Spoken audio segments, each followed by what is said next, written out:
Saudi अरब में मुकीम गैर मुल्की नकल मालूमात की इस्तिलाह से वाकिफ़ हैं। आज हम आपको बताएंगे कि नकल मालूमात क्यों ज़रूरी हैं और इसका ऑनलाइन इंदराज कैसे करवाया जाए। मुमलिकत में मुकीम गैर मुल्की कारकुनों के अकामे का इजरा और तजदीद पासपोर्ट की बुनियाद पर ही की जाती है। पासपोर्ट का नंबर और दीगर मालूमात जवाज़ात के सिस्टम में फ़ीड किए जाने के बाद इमिग्रेशन का इदारा अकामा की बाकी कार्रवाई मुकम्मल करता है, जिसके बाद अकामा का इजरा या तजदीद अमल में लाई जाती है।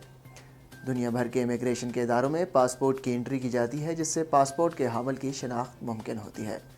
पासपोर्ट एक्सपायर होने की सूरत में अकामे की तजदीद मुमकिन नहीं होती, ना ही खुरूज उहदा या फ़ाइनल एग्ज़ैक्ट लगाया जा सकता है। जब भी नया पासपोर्ट जारी किया जाता है, उसका डेटा इमिग्रेशन के सिस्टम में फ़ीड कराना ज़रूरी है। महकमा पासपोर्ट जवाज़ात की जानिब से नकल मालूमात के मरहले को ऑफशोर सिस्टम पर मुंतकिल करने का मकसद सहूलत फराहम करना है, ताकि लोग घर बैठे जवाज़ात से अपना मामला मुकम्मल करा सकें।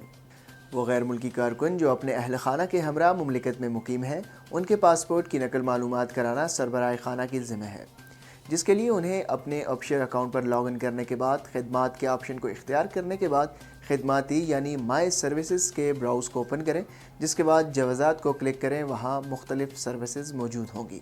जवाज़ात को मुंतखब करने के बाद तवासल के ऑप्शन में जाएं, जहां दो ऑप्शन मौजूद होंगे, एक नई तलब, दूसरा पुरानी दरख्वास्त के बारे में मालूमात। नई तलब का इंतखाब करने के बाद इसमें दरकार मालूमात अपलोड की जाएं। ख्याल रहे एक मामले के लिए एक दरख्वास्त ही अपलोड की जाए।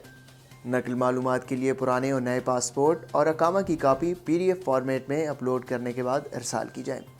मिसाल के तौर पर अगर किसी दरख्वास्त के जवाब में पैगाम आता है कि जवाज़ात के दफ्तर से रुजू करें, तो ऐसी सूरत में दफ्तर से रुजू करने के लिए पेशगी वक्त लेना ज़रूरी होता है। वक्त लेने के बाद तमाम दरकार दस्तावेज़ात के हमरा जवाज़ात के दफ्तर से रुजू किया जाए, ताकि मामला रिवायती तरीके से हल किया जा सके। इस खबर की तफसील और मज़ीद ख़बरों के लिए आप विज़िट कर सकते हैं हमारी वेबसाइट urdunews.com।